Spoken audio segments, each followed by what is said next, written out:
నిన్న ప్రవేశపెట్టినటువంటి బడ్జెట్లో విద్యారంగానికి కేటాయించినటువంటి బడ్జెట్ను వాటి యొక్క పత్రాలను ఈరోజు చింపివేయడం జరిగింది. ఉస్మానియా యూనివర్సిటీ బీఆర్ఎస్ వేదికగా చింపివేయడం జరిగింది. అయ్యా రేవంత్ రెడ్డి గారు, మీ కాంగ్రెస్ పార్టీ అధికారంలోకి రాకముందుకు విద్యార్థులను కావచ్చు, నిరుద్యోగులను కావచ్చు, ప్రతి ఒక్కరిని మభ్యపెట్టారు కదా. ఈరోజు మీ అధికారంలోకి వచ్చిన తర్వాత ఏమైంది? మీరు ప్రవేశపెట్టినటువంటి బడ్జెట్లో విద్యార్థులను, నిరుద్యోగులను, అదేవిధంగా సంపన్న వర్గాలకు ఇచ్చినటువంటి హామీలను బొందబెట్టి ఈరోజు మీరు బడ్జెట్ను ప్రవేశపెట్టారు కదా. మరి విద్యార్థులు ఎక్కడ పోవాలి?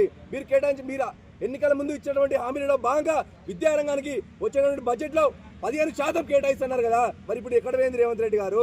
ఈరోజు కేవలం రేవంత్ రెడ్డి గారు మీ కాంగ్రెస్ పార్టీ నాయకులు కావచ్చు, మీ కాంగ్రెస్ పార్టీ మంత్రులు కావచ్చు, ఏ రంగాల్లోనైతే కొన్ని కోట్లు కొల్లగొడదామనుకున్నారో ఆ రంగాలకు మాత్రమే ఈరోజు మీరు బడ్జెట్ కేటాయించారు తప్ప ఈ యొక్క విద్యార్థులు చదువుకుంటే, ఈ యొక్క నిరుద్యోగులకు జాబులు వస్తే మా కాంగ్రెస్ పార్టీని ప్రశ్నిస్తారు, మా యొక్క కాంగ్రెస్ పార్టీ యొక్క మంత్రుల యొక్క గళ్ళను పట్టుకొని తంతారని చెప్పేసి ఈరోజు విద్యార్థులు కేటాయిస్తలేరా? ఇంకో విషయం ఏంటంటే, అయ్యా రేవంత్ రెడ్డి గారు, విద్యా భరోసా కార్డు కింద ప్రతి విద్యార్థికి 5 లక్షల కార్డు ఇస్తాను కదా.